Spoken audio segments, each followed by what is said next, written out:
Cae la tarde y en un rincón de la ciudad, en un pequeño jardín, alguien cuenta una historia, reflexiona en voz baja o conversa, paseándose bajo los árboles. Es hora de volver a casa, bajar la velocidad y darle tiempo al tiempo. Christian Warnken nos abre la verja de su jardín para que respiremos aire puro y oxigenemos el espíritu. En Pauta, aquí comienza Desde el Jardín. Una presentación de Grupo Educar, construyendo el futuro de la educación técnico-profesional en Chile. Lo esencial de toda exploración será volver al propio jardín y ver las cosas por primera vez, decía el poeta T.S. Eliot. Muy buenas tardes, queridas y queridos radiovidentes. Hoy día es martes 2 de septiembre y parecía que la primavera quería llegar a nuestros jardines, pero esto es así. Por algo se dice hay que pasar agosto, pero parece que hay que pasar septiembre también, porque el jardín hoy día tiene un aspecto bastante invernal. Ayer tuvimos la ilusión de una primavera, pero siempre es grato pasearse, sea invierno, primavera, otoño, por este pequeño jardín al fin del mundo, al que yo los invito a pasear conmigo y a conversar conmigo. Ustedes saben que por lo menos una vez a la semana me gusta cruzar desde este jardín al patio de la escuela, a sentir la vibración de los niños, de los profesores, lo que es la energía que hay en todas las escuelas de Chile. Ahí se escuchan ya las campanas y los niños, desde luego, porque le dan vida a los muros de la escuela. Ya cada vez que entro al patio de la escuela, cada vez que cruzo desde mi jardín, obviamente que me encuentro con ella, con la gran inspiradora, con Gabriela Mistral. Muchas de las cosas que hemos menester tienen espera, el niño no.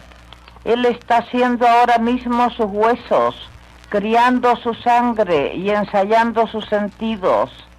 A él no se le puede responder mañana, él se llama ahora. Qué inquieta y busquilla era Gabriela Mistral en investigar y aprender sobre innovaciones que se estaban haciendo en educación en su tiempo. Fue en muchos sentidos una adelantada y al mismo tiempo una persona muy ligada a la tradición. Es una mezcla muy interesante la de Gabriela Mistral. Fíjense que hay un artículo que ella escribió, por ejemplo, sobre el método de Crowley, que en ese momento era muy innovador en Bélgica, un método que tenía que ver con una educación hecha con materiales, con imágenes más que con palabras, y con niños haciendo cosas en la sala de clase. Voy a leer algunos fragmentos de lo que decía Gabriela Mistral. Los niños trabajan sobre mesas llenas de láminas y de materiales de cartonaje. La tarima de la maestra está vacía. Ella va de una mesa a la otra. Es una clase de composición. El niño pega en su cuaderno un grabado de asunto doméstico y va a hacer a pie la breve descripción suya. Las palabras que necesita están en una caja llena de cartones menudos. Él va buscándolas con una risueña paciencia. Y más adelante dice, cientos, miles de láminas. Es la escuela de la imagen más que de la palabra. Son los objetos domésticos, las sillas, el lecho, las mesas. Son las herramientas de trabajo, la azada, la barreta, el yugo. Son las flores, la tulipa flamenca, casi heráldica de los Países Bajos. Pero, sobre todo, son las cosas mismas, palpadas, volteadas, hurgadas por los niños. La nana, el algodón, la arcilla, la arena, la madera, el mármol, etc. Gabriela Mistral, uno diría como poeta estaría pensando en ensoñaciones, ¿no? Tenía los pies bien puestos en la tierra y le gustaba esta educación que partía de la realidad, del contacto con la materia y con los materiales mismos, de niños activos en clase, no escuchando simplemente a un profesor que dictaba la materia enfrente de ellos. Fíjense lo innovadora y adelantada que era ella. Hoy día vamos a conversar con el director de un liceo industrial, que de alguna manera tiene que ver con esa utopía de Gabriela Mistral, de liceos, de escuelas conectadas a la realidad, con niños haciendo cosas, creando cosas, construyendo cosas. Y además, el liceo del que vamos a hablar es un liceo que viene precedido de muy buena fama. Es el Liceo Industrial Chileno-Alemán de Ñuñoa, Licha le llaman, y su director, Vladimir Sánchez, va a conversar con nosotros y nos va a contar qué pasa en un liceo industrial, qué pasa particularmente en ese liceo. Bueno, él es magíster en gestión y dirección escolar de la Universidad del Desarrollo y ha liderado la modernización integral en la formación técnico profesional en este colegio. Es un liceo que tiene datos interesantes, tiene alta vulnerabilidad, pero al mismo tiempo el 99% de los alumnos se titula. Es un dato impresionante, ¿no? Ha ganado el premio LED 2025, él en la categoría Innovación Educativa. Hemos hablado de este premio LED antes aquí también en el programa. Vladimir, muy bienvenido al patio de la escuela, aquí al lado de mi jardín. Un gusto de saludarte para que conozcamos más la realidad de un liceo industrial chileno y particularmente de este, que tiene además la impronta, el sello de los alemanes, que sabemos que le han dado a la enseñanza técnico-profesional mucha importancia y relevancia. ¿Qué tal, Vladimir? Muy buenas tardes. Muy buenas tardes, Cristian. Gracias por la invitación. Estamos muy orgullosos de estar en tu programa. Somos un liceo técnico TP a nivel nacional de administración delegada. Nuestro representante es ACIMED, las empresas metalúrgicas de Chile. Por lo tanto, somos parte, mejor bien dicho, de los 77 liceos de administración delegada de Chile. ¿Qué es lo que es administración delegada? Explícanos, por favor. Administración delegada es un decreto ley del año 1981 donde se entregan liceos TP a organizaciones gremiales para que los puedan administrar. Desde ahí que SOFOFA, Comeduc, ACIMED y muchos otros, Cámara Chilena de la Construcción, tienen liceos asociados a su organización. Son liceos en general de buen desempeño académico y técnico, con una titulación, todos ellos superior a la media nacional. Aquí yo estoy hablando y representando a todos los liceos de la administración delegada, no solo al nuestro. Vamos a hablar del nuestro, pero también vamos a tocar el tema también de los otros liceos que componen esta gran administración a nivel nacional. Ahora, estos liceos son liceos públicos, fiscales, ¿no es cierto? Claro, sí. Pero al mismo tiempo tienen la administración delegada, o sea, es un híbrido. Muy interesante. Claro, Sí. es un híbrido, sí, exactamente. Mucha gente, muchas personas, cuando ven nuestro liceo, piensan que somos particulares, subvencionados o de lleno particulares, porque la fachada nuestra estaba en una comuna que tiene muy buenos resultados académicos, que es Ñuñoa, una de las mejores comunas a nivel nacional, y nuestra fachada es muy bonita, muy linda. Realmente parece un liceo privado, pero no lo es. Como tú señalaste, tenemos alta vulnerabilidad, sobre un 85%, y, y, y la verdad es que tenemos una titulación impresionante, 99%, 100%, casi siempre. Oye, Vladimir, bueno, ahí se dictan las especialidades de construcción metálica, electricidad, electrónica, mecánica industrial. A ver, este sistema en que de alguna manera los colegios se asocian con empresas, por decirlo así, ¿no? Con una acción de empresas. Es un modelo que funciona en otras partes del mundo, es algo singular en Chile. ¿Con quién podríamos compararnos en esa línea? Bueno, nosotros nos comparamos porque además gestionamos trayectoria educativa también con los estudiantes con Alemania.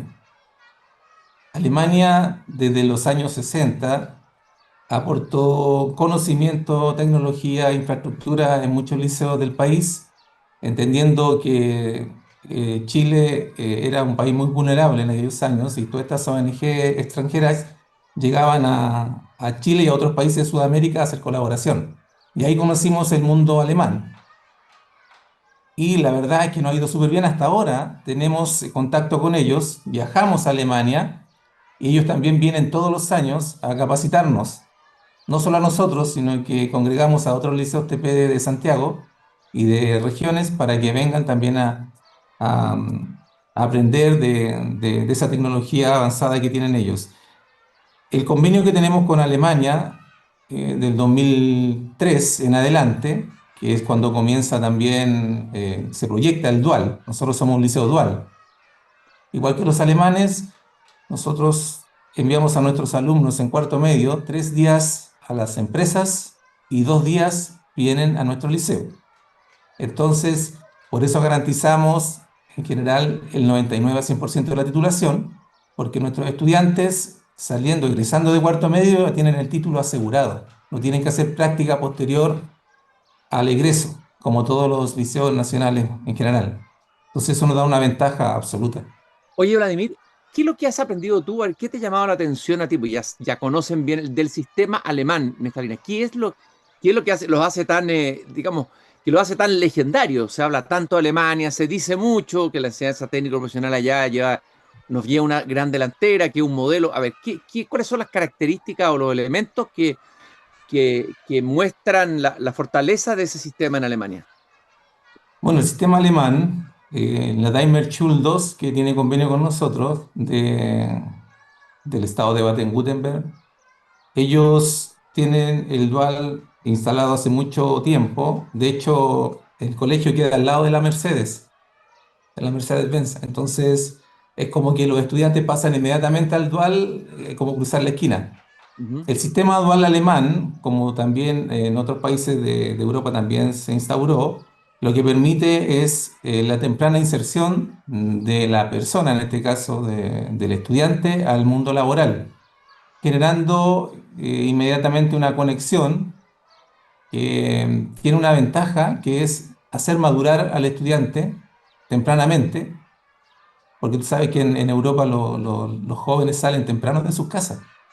No es como acá en Chile o en Sudamérica, que los jóvenes se mantienen mucho más años con sus padres. Allá Somos a más los uterinos, ¿no 18. es cierto? Los protegemos, los guardamos, ¿no? Claro, allá no, allá entonces un chico que sale con 18 años del dual ya emprende y se va de la casa, inclusive. Entonces, ese es algo cultural que tienen ellos. Y lo otro importante, que nosotros le hicimos la misma pregunta que tú señalaste: ¿qué hacen ellos que no podemos hacer nosotros? Y nosotros hicimos algo extraordinario: homologamos nuestro currículum dual con el de ellos. Teníamos varias brechas y las superamos en 4 años en un proyecto grande también con el Ministerio de Educación, que nos colaboró como Liceo Bicentenario, y pudimos hoy día decir con orgullo que somos uno de los pocos liceos en Sudamérica que recibe doble titulación, o sea, la titulación nacional y la titulación alemana. Qué impresionante. Bueno, le escuché a Roberto Fantuzzi en un programa en que tú estabas ahí conversando con él, el mítico Ujú. Roberto Fantuzzi, a quien Sí, recordamos con mucho afecto y cariño, que era un gran analista de la educación técnica, de la industrialización de Chile, el mundo técnico. Él decía que este era el mejor liceo industrial que él había visto y dice palabras muy elogiosas del proyecto que sí. tú dices. A ver, vamos a ir viendo un poco eh, cuáles son los pilares del modelo educativo de ustedes, cómo lo han ido construyendo, ¿no? Y podríamos ir como contando un poco la historia también de este liceo, cómo han ido avanzando ustedes en la formación de estos jóvenes, de estos técnicos, ¿no? Que finalmente son técnicos que salen y tienen una experiencia laboral temprana en la empresa. Cuéntanos un poco del el fondo, la esencia del modelo educativo de ustedes. Bien, nuestro modelo educativo es un modelo singular. De hecho, tenemos la especial singularidad como liceo. Tenemos nuestros propios planes y programas, siempre basándonos en el mínimo obligatorio que exige el ministerio. Y una de las ventajas que tiene dentro del predual, que el predual se vive acá en el colegio, es que nosotros le entregamos más contenido, más módulos o submódulos a los que ya exige el ministerio. O sea, siempre pensando en el perfil de egreso de las empresas. Cuando nosotros enviamos a los alumnos, chequeamos qué es lo que está siendo novedoso o lo nuevo de la empresa y lo incorporamos a nuestro currículum. Esa es la innovación que siempre hacemos. Siempre estamos mirando qué está pasando afuera. Y nuestro modelo entonces, en primero medio, todos los jóvenes que postulan y señoritas en el sistema de admisión escolar ingresan a un primero medio tradicional. Y cuando quieren ser TP, ingresan a tercer año recién a la TP. Nosotros, por nuestra especial singularidad, en primero medio, el niño cuando postula o la niña a las especialidades de nuestro liceo, comienza inmediatamente en primero a trabajar en talleres y laboratorios. Entonces, cuando se proyecta este joven o señorita a tercer año medio, ya tiene un bagaje casi del 75% del currículum. Ese que tú concentras en tercero y cuarto, nosotros lo entregamos desde primero a tercero medio. Y en cuarto medio, el estudiante va a la empresa todo el año. 3 días en la empresa y 2 días en el liceo. Entonces, lo que no aprendió en el liceo, que nosotros tenemos mucha tecnología, generalmente abarcamos más del 90% del perfil de egreso, lo aprende en la empresa. Y eso nos garantiza y nos favorece ¿en qué sentido? En que las empresas pelean por tener alumnos nuestros en sus centros de práctica. ¿Por qué? ¿Por qué las empresas pelean por tener alumnos? Porque son chicos, como dicen por ahí el término chileno, sandía calada. Mm, O sea, son chicos que no van a ir a aprender, sino que van a ir a aportar al proceso productivo. Insisto, puede haber alguna brecha en algunos de ellos, pero se resuelve fácilmente. Se les paga inclusive una bonificación por hacer su práctica o su plan de aprendizaje dual. Se le entrega la alimentación y la movilización. Estos chicos y estas niñas que van a hacer su práctica, generalmente, muchos de ellos se quedan en la empresa y otros estudian estudios superiores o otros estudian y trabajan. Entonces, la ventaja, por supuesto, que es superior a cualquier liceo UTP nacional, porque la vivencia, hay algo curioso, cuando las empresas nos van a visitar a los talleres y ven a un niño de 14 años trabajando en un torno, en una fresa, en una cizalla y haciendo un cañón, Cristian, del siglo XVIII, que tiene 19 procedimientos, que es abatible, que lo pueden mover, que la rueda gira. maravilla, qué maravilla. Nadie cree que un niño de 14 años sea capaz de construir ese cañón del siglo XVIII. Oye, entonces este liceo es como un gran taller, ¿no es cierto? Donde están pasando, se están construyendo cañones del siglo XVIII, alguien está usando un torno. Debe ser un ambiente muy vital. Aquí no hay tiempo para aburrirse, porque una de las cosas que se dice es que en nuestra educación hoy día el gran problema que tenemos son la desmotivación de los alumnos, que además producen un círculo vicioso, la desmotivación de los profesores, ¿no? ¿Mm? Y entonces aquí parece que no hay tiempo a aburrirse, o sea, están todos con las manos en la masa, por decirlo así. Para usar la Exactamente. metáfora del panadero, podría decir las ¿Mm? manos en el metal, las manos en la madera. ¿Ah? Claro, y cada serie sistemática de cada módulo, obviamente hay un aprendizaje previo, pero cada serie sistemática debe terminar con un proyecto, desde primero a tercero medio. O sea, por ejemplo, si tú pasas por torno, yo te dije ya que sale el cañón. Si vas a calderería, que es del área de construcciones metálicas, tienes que hacer un farol. Si vas a soldadura, tienes que construir un objeto geométrico con soldadura. ¿Te fijas? Entonces, no es solamente hacer cordones de soldadura, no es solamente estar desprendiendo virutas de un material macizo, sino que todo debe convertirse en algo útil. Se acostumbra el chico en cada rotación, que son 5 en el año, en llevarse ese producto a su casa. O sea, lo que yo hago, me lo llevo. Entonces, es un aprendizaje activo, es un aprendizaje del hacer permanente y genera este vínculo también con el plan general, que es el área humanista, que nosotros también lo reforzamos mucho. Entonces, como dices tú, el chico no se aburre porque sabe que va a tener horas de laboratorio y talleres. No está 10 horas frente a una pizarra. Bueno, yo creo que eso debería ocurrir en todo el sistema, no solamente en los colegios técnicos profesionales, o sea, dosificar las horas de estadía frente a la pizarra, pasivas, digamos, con lo que es educación activa, creativa, en fin, con el hacer del que tú hablas, la importancia Claro. del hacer. Tú hablaste de una enseñanza técnica, entiendo que este colegio me da una enseñanza técnica con formación valórica, es decir, es una enseñanza técnica, pero que también tiene un espíritu humanista. Eso es muy interesante, ese matrimonio de esas dos dimensiones que parecen tan distantes, ¿no? El mundo de la técnica y el mundo de las humanidades, de lo valórico, por decirlo así. Claro, y nosotros tenemos un eslogan que lo utilizamos hace ya 5 años, que es preparar a los primeros profesionales integrales 4.0 para Chile. Cuando uno habla de lo integral, no solo tiene que ver con lo técnico o con la innovación técnica, sino que tiene que ver también, como dices tú, con la persona, con el ser, con los valores. Y eso nosotros lo inculcamos demasiado acá, porque creemos que lo primero es preparar personas. Y siempre les digo a mis alumnos que el fin de la educación es buscar la felicidad.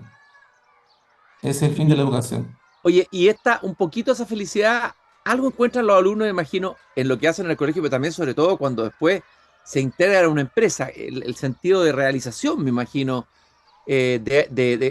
produce una gratificación, ¿no es cierto? Hacer algo, estar siendo útil, eh, eh, cuando sabemos que el gran problema son los jóvenes que están pateando piedras en las esquinas, que se los lleva el narcotráfico hoy día, etcétera. Entonces, cuéntanos un poco de lo que ocurre humanamente con los alumnos, lo que tú has visto, las cosas que más te han impresionado, Vladimir.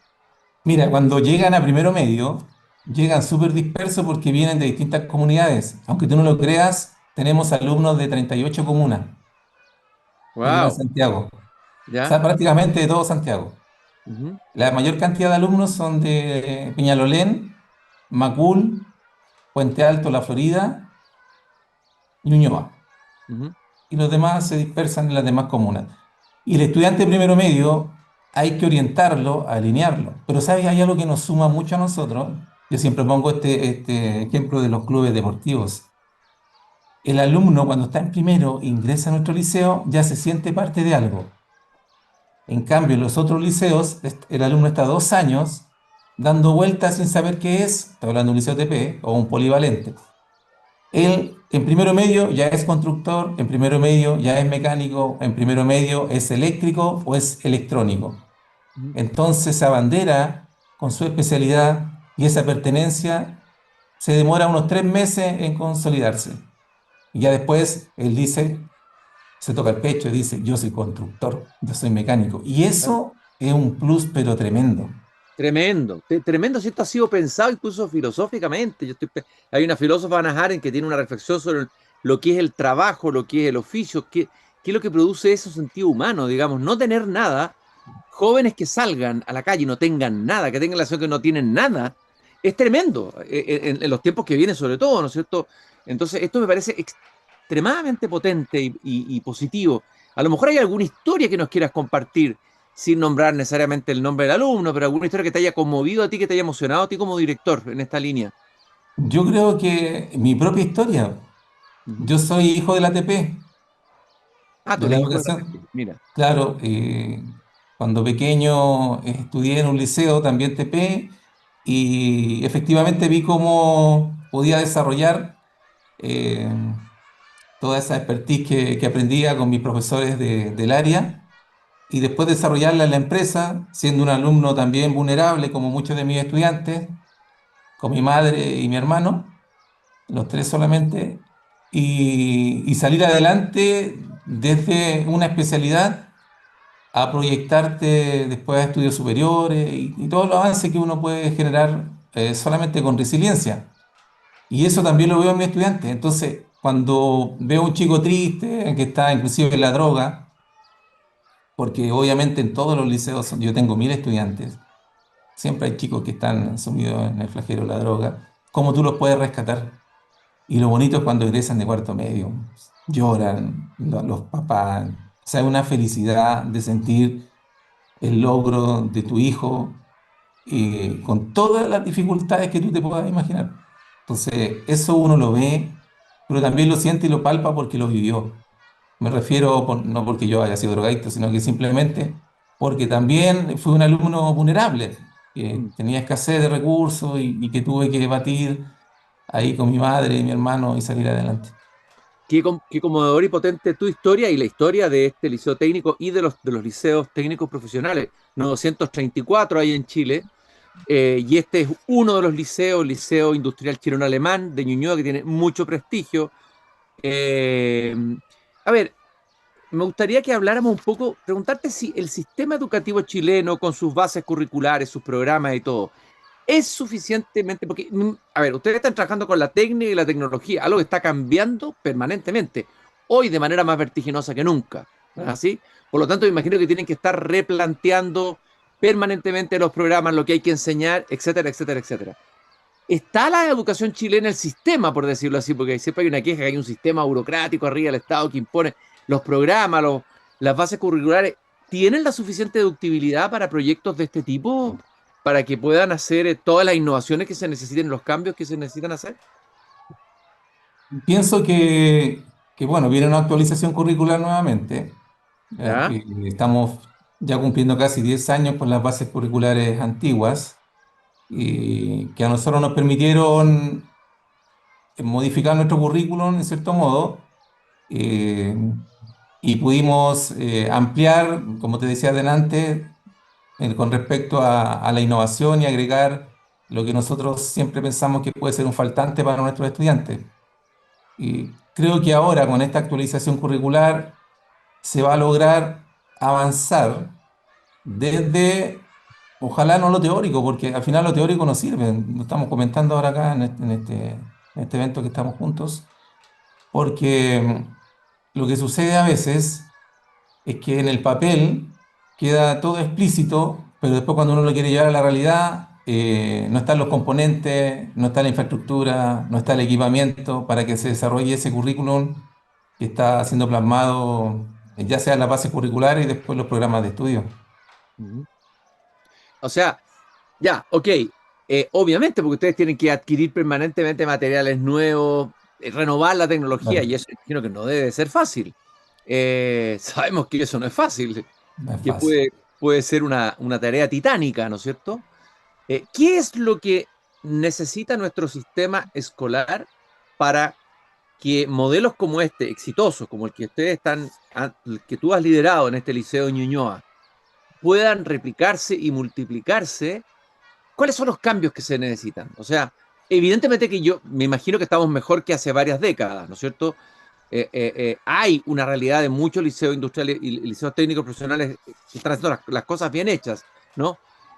Pero imagino que queda mucho para avanzar todavía. Si nos colocamos como ejemplo, por ejemplo, colocamos el horizonte de Alemania, por pensarlo así, porque hay que colocar ese horizonte. Claro.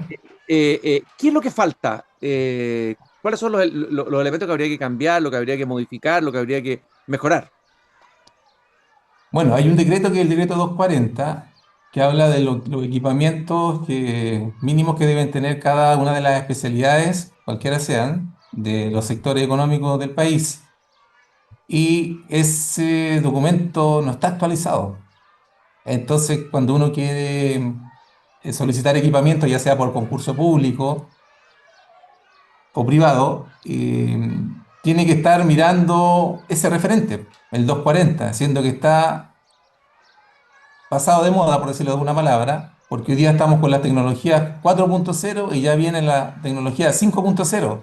Entonces hay colegios que no tienen infraestructura, y de hecho nuestro liceo tiene el sello minero, y todos los liceos de Santiago que convergen con el sello minero del CCM vienen a nuestro liceo a ocupar nuestros equipos porque en sus liceos no los tienen.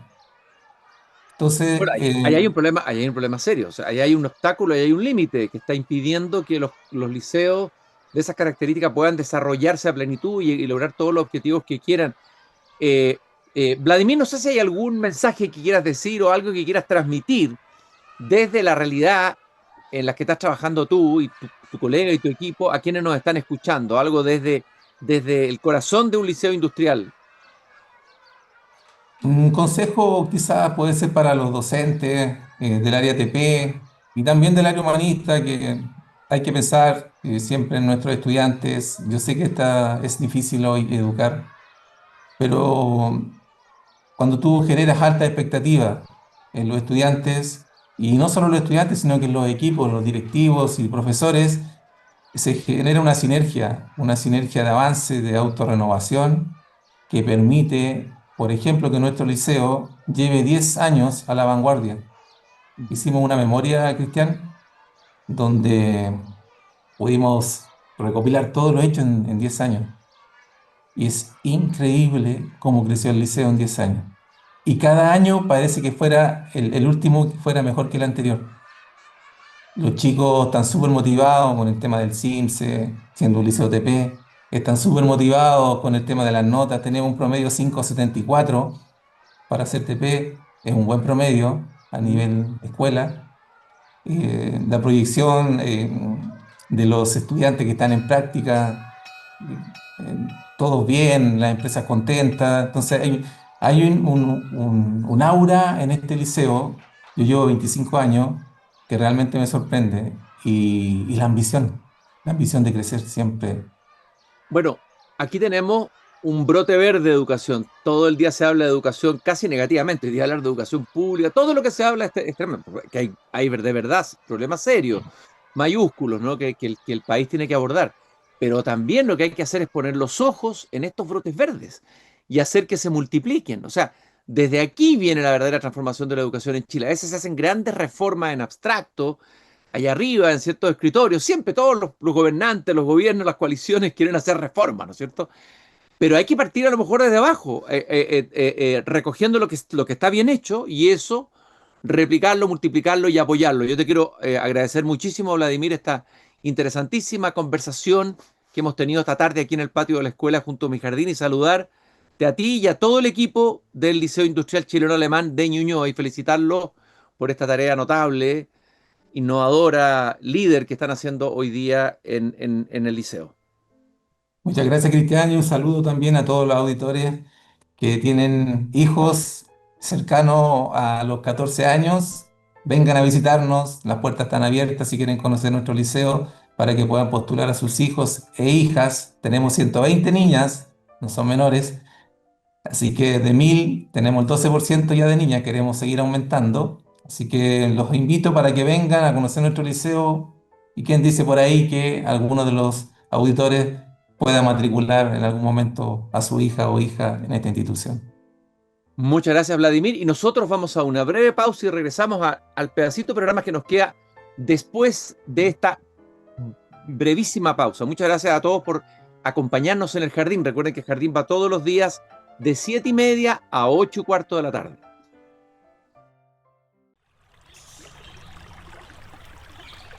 Seguimos caminando esta tarde por este pequeño jardín al fin del mundo. Al fin del mundo significa Chile, la Finisterrae, obviamente. Quiero recordar algunas efemérides importantes en este mes de septiembre.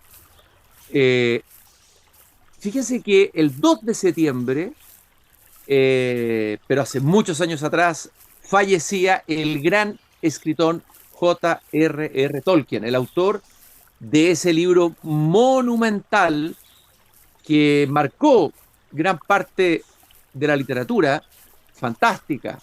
Un libro monumental que comenzó con un padre que le contaba cuentos a sus hijos, que era muy inventivo, un profesor de literatura, un filólogo, un experto en lengua, un hombre cultísimo, al que le tocó participar además en la Primera Guerra Mundial, estuvo en las trincheras como parte de su generación, traumado por esa experiencia terrible, horrorosa, en que el mundo de la técnica se manifestó en todo su esplendor, pero sobre todo en el esplendor negativo. Bueno, mientras él iba contando historias, nace una historia que le contaba a sus hijos, que es la famosa historia del Hobbit. Ahí comenzó todo, ahí comenzó el mundo del Señor de los Anillos. Solamente quiero recordar el comienzo del Hobbit. Si no lo han leído, yo les recomiendo que lo lean. Y si pueden hacer que sus hijos lo lean, háganlo. Si hay un libro que es una verdadera iniciación a la gran literatura, son los libros de J.R.R. Tolkien. Así parte el Hobbit, el antecedente, la antesala de El Señor de los Anillos. En un agujero en el suelo vivía un hobbit. No un agujero húmedo, sucio, repugnante, con restos de gusanos y olor a fango, ni tampoco un agujero seco, desnudo y arenoso, sin nada en que sentarse o que comer. Era un agujero hobbit, y eso significa comodidad. El personaje principal de este libro es el mítico Bilbo Bolsón. Un hobbit no mide más de 1,5 metros, vive pacíficamente en ese mundo casi idílico que es la comarca. ¿Y cuál es la máxima aspiración de un hobbit? Disfrutar de los paseos sencillos de la vida, comer bien, pasear, charlar con los amigos que son vagos bonachones por naturaleza, y ahí va a aparecer el maravilloso personaje de Gandalf, ese mago de larga barba gris y alto sombrero que va a cambiar su vida para siempre. Ahí va a aparecer un anillo, y ahí va a aparecer la imagen del anillo. Y de alguna manera, Tolkien, en estos personajes sencillos, coloca en antídoto contra la desmesura del mundo técnico de la que hablaba al comienzo, contra la ambición desmesurada, contra esa voluntad de poder que puede convertirse en una fuerza muy devastadora en el mundo, y que lo fue en el siglo XX, caramba, 2 guerras mundiales en que murieron millones en las trincheras, entre ellos muchos contemporáneos de Tolkien. Ese anillo de Sauron, ese famoso anillo, ese anillo que Bilbo va a encontrar en el camino, ¿no? Un anillo para gobernar, un anillo para encontrarlos, dice el texto, un anillo para traerlos a todos y atarlos en la oscuridad de la tierra de Mordor. El símbolo del anillo me parece que es uno de los símbolos más eficaces para mostrar lo que puede hacer el poder con cualquier ser humano, incluso con el más puro, hasta con Bilbo Bolsón, ¿no? Vivimos un mundo hoy de líderes del mundo deslumbrados por el anillo, por este anillo de poder. Y lo que necesitamos en este mundo vertiginoso, que se acerca peligrosamente a distintas guerras, o que estalla en guerra, o que anuncia nuevas guerras, es recuperar la sabiduría, el sentido común de los hobbits. Necesitamos más un mundo de hobbit que un mundo de veneradores del anillo. Así que celebramos hoy día el nacimiento de Tolkien, el autor de ese libro monumental que es El Señor de los Anillos. También no puedo dejar de recordar el nacimiento de alguien local, el 5 de septiembre, o sea, en 3 días más, nacería en 1914 nuestro gran Nicanor Parra, Don Nica. Tuve la suerte de conocerlo, de conversar varias veces con él, en su casa de la Reina y en su casa de las Cruces. Son conversaciones memorables las que uno tenía con Nicanor Parra, la capacidad de ingenio, el humor, a veces muy sarcástico, la lucidez de este poeta eran impresionantes. Un poeta que dio un golpe de cátedra a la poesía en español, que de alguna manera removió el piso de la poesía contemporánea en español. Se merecía absolutamente el premio Nobel, pero ha habido tantos que por razones que no son estrictamente literarias no lo han recibido, entre ellos el gran Jorge Luis Borges, que a esta altura casi no importa no recibir el premio Nobel, casi que puede ser un motivo de orgullo. Fíjese que Nicanor Parra nacería el 5 de septiembre en San Fabián de Alico, en la provincia de Ñuble, que es un pueblo cerca de Chillán, a unos 400 kilómetros al sur de Santiago. Ese es verdaderamente un axis mundi del Chile profundo. ¿Ah? Sus padres eran don Nicanor Parra, maestro de escuela, y Clara Sandoval, una mujer de origen campesina. Y Nicanor va a ser el mayor de 8 hermanos: Hilda, Violeta, Eduardo, Roberto, Elba, Lautaro y René. Una pléyade de Parras creativísimos en distintas áreas. De hecho, hoy se está estrenando en estos días la película sobre el gran Roberto Parra, hermano de Nicanor. Fíjese lo que recuerda Nicanor Parra de su padre. Dice, él se llamaba Nicanor y era maestro de escuela, un profesor primario, o sea, una especie de sábelo-todo. Eso se suponía que era el profesor primario en ese tiempo, hasta músico, porque la imagen del profesor primario no se podía concebir sin un violín. En él, el violín no era simplemente un peso muerto, como en general lo es con los profesores primarios, sino un arma de combate, recuerda Nicanor Parra sobre su padre. Lo tocaba magníficamente. Mi padre tocaba admirablemente la guitarra y era un hombre de gran sentido del humor. De la mañana a la noche estaba siempre jugando y bromeando. Yo creo que él es muy responsable del humor en la antipoesía. Y desde luego también tuvo un ascendente sobre él la gran Clara Sandoval. Hay una anécdota que me contó una vez Nicanor Parra en Las Cruces. Piensen que Nicanor Parra fue el hermano que llegó más lejos en términos de educación universitaria de todos los hermanos. Terminó estudiando física afuera de Chile, haciendo un doctorado en física, porque Nicanor, antes de poeta, fue físico.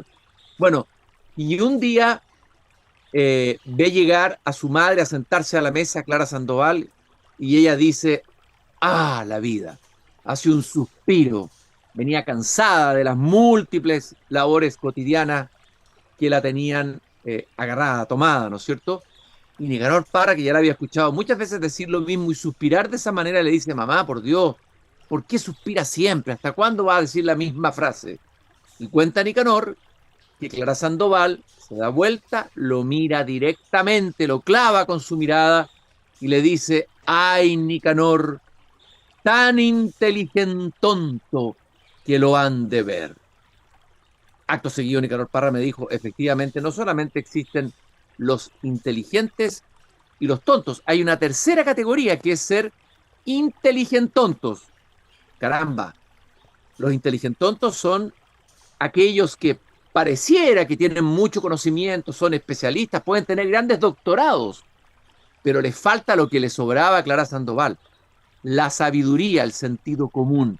Y Nicanor Parra eso lo proyectó en su poesía, en que de alguna manera la sabiduría, el sentido común del personaje popular campesino, de ese sabio del que hablaba Gastón Sublet, el sabio de los campos chilenos, aparece en las distintas voces de su gran poesía. Así que en pocos días más celebramos el aniversario de este poeta que siempre vuelve a nacer y renacer cuando volvemos a leer su poesía. El que quiera entrar en la poesía, qué mejor entrada que la antipoesía de Nicanor Parra, ¿no? El que quiera comprarse la obra completa de Nicanor Parra, les recomiendo la obra publicada completa por Galaxia Gutenberg del Círculo de Lectores. Son 2 tomos, está lleno de sorpresas, de hallazgos, están los artefactos, uno se ríe, uno llora. Es un libro que se lee muy rápido, que es bueno para leer en voz alta, compartirlo con los hijos. La poesía de Nicanor Parra es extremadamente vital. Por ejemplo, tiene un poema que se llama Epitafio. Estamos hablando de su nacimiento. No queremos matarlo antes de tiempo, pero tiene un poema extraordinario donde se describe a sí mismo, donde dice, de estatura mediana, con una voz ni delgada ni gruesa, hijo mayor de un profesor primario y de una modista de trastienda, flaco de nacimiento, aunque devoto de la buena mesa, de mejillas escuálidas y de más bien abundantes orejas, con un rostro cuadrado en que los ojos se abren apenas y una nariz de boxeador mulato baja a la boca de ídolo azteca, todo esto bañado por una luz entre irónica y pérfida, ni muy listo ni tonto de remate. Fui lo que fui, una mezcla de vinagre y de aceite de comer, un embutido de ángel y de bestia. Creo que pocas veces se ha resumido en una imagen tan chilena lo que somos los seres humanos, ¿no? Esa mezcla de luz y sombra, de luz y oscuridad, un embutido de ángel y de bestia. Bueno, los embutidos son algo tan de Chillán, ¿no? Y Nicanor Parra usa esa imagen tan específica de Chillán, tan local, para sintetizar en un verso magistral de su epitafio lo que es la naturaleza humana. Realmente revisando las noticias aquí desde el jardín aparecen noticias que a uno le preocupan y que me gustaría comentar así brevemente, sin caer, ojalá, en el vicio de la opinología desmesurada. Esta noticia la leí en el diario La Tercera, la leí ayer, que dice, ChatGPT aumentó la paranoia de un hombre que terminó por matar a su madre y suicidarse. Esta noticia es alarmante. Y se suma otra noticia de un joven en Estados Unidos también, que pasaba por un momento difícil, emocional, como pasan muchos jóvenes y adolescentes, y se suicida asistido y ayudado por el ChatGPT, que en vez de disuadirlo de que haga lo que tiene que hacer, le ayuda y le facilita todos los pasos para que se suicide. ¿cómo vamos a controlar esa relación que va a ser cada vez más íntima entre el hombre y la tecnología? En tiempos de mucha soledad y aislamiento e incomunicación entre los jóvenes, el ChatGPT, cada vez más sofisticado, va a convertirse en una especie de suplente o suplantador de las relaciones afectivas, de los lazos afectivos que todos los jóvenes necesitan para crecer y desarrollarse humanamente. Eso pasó con un joven, pero también pasó con un estadounidense de 56 años, Eric Solberg, que asesinó a su madre, escuchen, y luego se suicidó tras un grave cuadro de paranoia que habría sido reforzado por ChatGPT, la inteligencia artificial de OpenAI. Justamente hubo una demanda por el caso que conté del joven contra OpenAI hace poco. Y este caso levanta las alertas y las alarmas y le da la razón a aquellos pensadores como por ejemplo Chul Han, como Lasalle, un ex ministro de Asuntos Digitales en España, autor del libro Civil y Leviatán, que estuvo hace poco en Chile y también en el Jardín, quienes dicen que no se puede dejar la inteligencia artificial sola, desbocada en el mundo, ¿no? No solo los daños pueden ser a nivel global, en guerras, etcétera, sino a nivel particular y privado, y ya están apareciendo estos hechos. ¿Quién pone límites?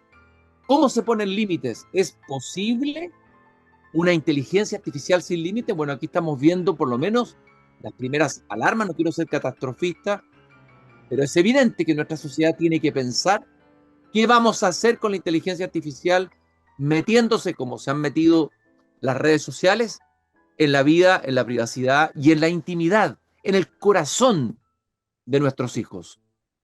Queridos y queridas radiovidentes, muchas gracias por haberme acompañado, por habernos acompañado mutuamente en este caminar del jardín. Les recuerdo que este programa se emite de lunes a jueves a las 7:30 hasta las 8:15. Ese es el nuevo horario desde el jardín por las antenas de Pauta. Nos encontramos nuevamente mañana cuando vuelva a abrir la verja de madera de este jardín al fin del mundo. Muchas gracias. Es hora de cerrar la verja de madera del jardín. Pero Cristian Warnken la volverá a abrir de lunes a jueves a las 19:30 horas en Radio Pauta, cuando comience de nuevo Desde el Jardín. Una presentación de Grupo Educar, construyendo el futuro de la educación técnico-profesional en Chile.